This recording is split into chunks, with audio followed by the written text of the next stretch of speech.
आखिरत की कोई मुताजी नहीं रही। क्या बात है। लेकिन मैं जो बात अर्ज़ करना चाहता हूँ वो ये है कि इन तस्बीहात को अल्लाह की रज़ा और उसकी खुशनुदी के लिए पढ़ें। महमूद जो है अयाज़ और महमूद की मिसाल कभी गौर फरमाएं तो वज़ारा ने कहा कि हजूर इस ग़ुलाम को आपने बड़ा मकाम दिया, तो हम नस्लन बादा नस्ल इस ख़ानदान की ग़ुलामी कर रहे हैं, तो इसका मकाम। तो उसने दरबार सजाया, उस दरबार में उसने बेशुमार इनामात रखे कि जिसको जो पसंद है उठा लो। किसी ने जायदाद उठाई, किसी ने घोड़ों के अस्तबल उठाए, किसी ने मालो दौलत उठाई। अयाज खड़े, हाँ भाई अयाज तूने कुछ नहीं उठा। वो बड़ा उसने सुल्तान के कंधे पर हाथ रख दिया। उसने कहा ये फ़र्क है और तुम में और इसमें। अब जिसका सुल्तान पूरा मुल्क उसका। जब अल्लाह से ताल्लुक बंदगी का नसीब होता है तो वो मुस्तगनी फरमा देता है, कुछ हो कुछ न हो बंदे के लिए बेमाना हो जाता है। ये वैसे बात जो है ना, ये दरूद पढ़ना कि अल्लाह ताला तमाम मसाइल से आपको आज़ाद कर देता है, ये बड़ा मुजर्रत है और बड़ा आजमाया आप सल्लल्लाहु अलैहि वसल्लम का फरमान है जी। हाँ, इससे ज़्यादा और क्या बात और बात रहती कोई।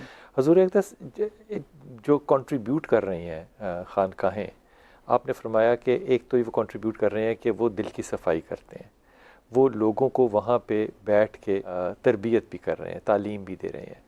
क्या आपको लगता है कि वो चीज़ें, वो कमियाँ जो कि हमारे माशरे में रह गई हैं, वो खानकाहें पूरी कर रही हैं? बुनियादी तौर पर एक चीज़ समझने की ज़रूरत है कि जब नबी करीम सल्लल्लाहु अलैहि वसल्लम दुनिया में जलवा अफरोज़ हुए, बेसत आली हुई, इंतहाई कमज़ोरी थी इंसानियत की, अच्छा अंधेरा था, उसमें रोशनी जगमगाई। दायरे दुनिया से आपने पर्दा फरमाया तो हर आने वाला वक़्त जो है वो पहले से कम होगा। ठीक है, कमज़ोर होगा। ठीक। लेकिन जो असूल ज़वाबत आपने दिए उन्हें हर एक ने इख्तियार करना ये लाज़िम है। ठीक। तो हम अगर अपने मुआशरे में बेहतरी, अपनी ज़ात में बेहतरी, तो उसकी एक ही जो राह है वो आप सल्लल्लाहु अलैहि वसल्लम का बताया हुआ राह है और नहीं। हर एक ने अपना हिस्सा अदा करना है और गुजर जाना है। हमने देखा है, मैंने अपनी उम्र तक देखा है, जिन लोगों के बग़ैर नशिस्त महाल थी वो दुनिया से चले गए और दुनिया चल रही है। अगर मैं समझूं कि आज मैं कमाल कर रहा हूं और हज़ारों की तादाद है जो न सिर्फ मुल्क वतन अजीज जिधर जाता हूं उधर मखलूक मुंसलिक है, मैं कमाल करता। जब मैं नहीं था तो ये मखलूक थी, तब भी थी, और जब कल नहीं रहूँगा, यकीनी तौर पर नहीं रहूँगा, तो ये मखलूक नहीं होगी, दुनिया बंद हो जाएगी। तो ये जो कमाल ज़ाती की तरफ बंदा पलट आता है ना, ये तज़किया नफ्स से निकाल कर अल्लाह के हुक्म पर ला खड़ा करते होगा वो जो उसे मंजूर है। अच्छा, एक बड़ी कंट्रीब्यूशन जो है ना खानकाहों की, वो लंगर है। लंगर के बगैर खानकाह का तसव्वुर ही नहीं है। ये जो लंगर है, क्या ये लोगों को उस्ताद के, मुर्शिद के करीब लाने का सबब बन सकता है कि नहीं? वक्फ़ा लूँगा अभी और फिर वापस आऊँगा, इसलिए ये जहन में रखिएगा कि नमाज और खाना जो लगा हो इकट्ठा, तो अल्लाह के रसूल ने फरमाया कि पहले खाना खा लो ताकि तुम्हारी नीयत जो है वो नमाज में पूरी की पूरी जाए। ये लंगर बड़ा अहम और बहुत ही ऐसा इंस्टीट्यूशन है जो कि लोगों की दुनियावी और नफ्सियाती और ज़ाहरी और बातनी ज़रूरतों का बहुत बड़ा एक महवर है। ये लंगर, इनका इतना बड़ा इंस्टीट्यूशन, मैं ईमान साहब ये बात बड़े वाकई खुलूस से पूछना चाह रहा हूँ, क्योंकि आपके यहाँ लंगर जो है वो हमने बड़ा खाया है, और वो लंगर जो है उसमें मुझे सबसे ज़्यादा अच्छी चीज़ जो लगती है वो तंदूर की रोटी है, जो सही आटे की या सुर्ख है, उसी को आप चाय के साथ, अकावे के साथ खाएं तो वो मुकम्मल मुझे तो मील लगता है। ऑर्गेनिक है, ऑर्गेनिक है। ये फरमाइए कि लंगर कहाँ तक कशिश पैदा करता है कि मुरीदैन की ज़रूरत पूरी हो रही है? देखिए, बात यह है, कुरान करीम ने गरीब मस्कीन के लिए, मुसाफिर के लिए तरगीब दी है। अब लंगर खाने से अगर हम ये ले लें कि बेशुमार चंदा जमा किया जाए और एक लंगर खाने की मशहूरी की जाए, या जहाँ इंतज़ामात का हुक्म है वहाँ से लंगर खाने कायम हो और इंतज़ामात ना किए जाएँ और कहें मखलूक लंगर से खाना खा ले, तो ये फिर उसकी हकीकत नहीं है।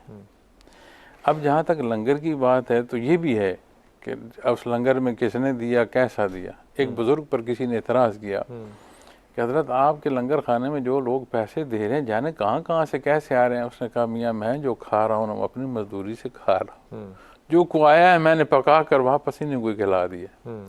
तो हमारे यहाँ कोई वहाँ पर चंदा का और वो निज़ाम नहीं है कि लंगर खाने का हमने कोई चंदा वो बना रखी है, कोई रसीद मिलती लेकिन है। वो मेहमान नवाजी तो है ना। तो अब जो आया है जिसने अपना नसीब खाना है, हमारे रिस्क में जो उसका हिस्सा है उसने खाना है। ये बड़ा रंग है खानकाहों का कि तो लंगर लगे होते हैं, सजे होते हैं, लोग बैठे होते हैं, एक ताल्लुक और नाता बनता बुनियादी है। इंसानी ज़रूरत है जी, हाँ, कि उस खुराक उसकी बुनियादी ज़रूरत है। बिल्कुल बिल्कुल। तो उसमें आप मखलूक के लिए बेहतरी का कुछ सबब हुजूर, करते एक रहें। बहुत बड़ा जो फ़र्क देखने में आता है ना खानकाहों पे, मुरीदैन अगर लफ्ज़ इजाज़त दें तो इस्तेमाल कर लो, मुरीदैन का आप जो चाहें लाल भाई मर्ज़ी कह लें। बोलते रहें, मैं उनका मजाज जो होता है वो आम तौर पे उन महफ़िलों के अलावा होता है जो कि मजहबी लोग होते हैं। मिसाल के तौर पे खानकाहों के लोगों का इख्तलाफ कम होता है, खानकाहों के लोगों का खड़े होने का अंदाज़ बड़ा आजिज़ाना होता है, गुफ्तगू बड़ी आजिज़ाना होती है, तकलीफ़ों का ज़िक्र कम होता है, अगर नहीं होता तो मैं नहीं कह सकता कम होता है। वसाइल अगर ना हो तो वो वसाइल लोग पैदा करने के लिए काम करते हैं। ये सारी की सारी मोहब्बत है वहाँ पे या लोगों का अपना खुलूस और अखलाक है? इस सवाल की इब्तदा से मैं एक आपके नुक्ते से अर्ज़ करूँगा। जी, आपने फरमाया बाकी मजहबी लोग, तो मैं ये अर्ज़ करना चाहूँगा ये भी मजहबी मजहबी लोग हैं। मजहबी लोग हैं। मज़हब से बाहर तो कोई हक नहीं, बेशक बेशक। चाहे आप उसे कोई नाम दे हाँ, दें। हाँ। आप अखलाक कहेंगे किसको, किस चीज़ का नाम अखलाक होगा? इंसानी मुआशरे में जहाँ आप रहते हैं आपका एक बर्ताव है जो दूसरे के साथ है, दुरुस्त, वो पैमाना है अखलाक का ठीक कि आप कैसे वो बर्ताव करते हैं और बर्ताव आपने करना है। ठीक। आइसोलेशन में जिस बंदे को छोड़ दें उसका वो- अखलाक नहीं जायज़ हो सकता। नहीं, कहते क्या है कि सजा दी गई इतने साल जेल है, हाँ, कैद तन्हाई है और सख्त कर दो। और ठीक ठीक। इसका मतलब है कैद तन्हाई सख्त है। इंसान तन्हाई में रहता नहीं। अब जब वो मुआशरे में रहता है तो उसका बर्ताव होगा दूसरे के साथ, ठीक, फिर पता चलेगा। तो वो जो बर्ताव है एक दूसरे के साथ हाँ, वो अखलाक है। फिर वहाँ पैमाना आएगा आला या अदना या जो भी हो। बाद, हाँ, ठीक। तो वो फिर पैमाना मुसलमान को तो पूछने की ज़रूरत नहीं है कि इसका क्या मतलब हो। ये हुआ, देखिए अगर मैं आपकी बात को बिल्कुल सही मानते हुए देखूं तो रसूल पाक सल्लल्लाहु अलैहि वसल्लम ने एक पैमाना दिया, सल्लल्लाहु अलैहि वसल्लम ने एक पैमाना दिया, और वो लोग जो कि बद्दू थे, रेगिस्तान के अंदर शिकार करके खाते थे, वो लोग सहाबी बन गए। ये एक बहुत बड़ा नतीजा है जो कि निकला आपके किरदार की वजह से, तालीम की वजह से, तरबियत की वजह से।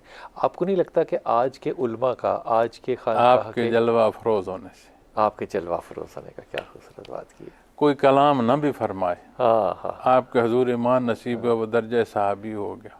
हाय हाय हाय, आपके हाय, हजूर क्या आया, खूबसूरत बात की है। आपके फरमुदात नहीं सुने, जान जाने आफरी के सुपुर्द हो गए, मैयत मोहम्मद रसूलुल्लाह सल्लल्लाहु अलैहि वसल्लम ने उसे दर्जा सहाबियत अता साबियत हो फरमाया। गई। ये मैं आपको मिसाल देता हूँ जंगे ओहद की, जहाँ पे कि वो बकरियों वाला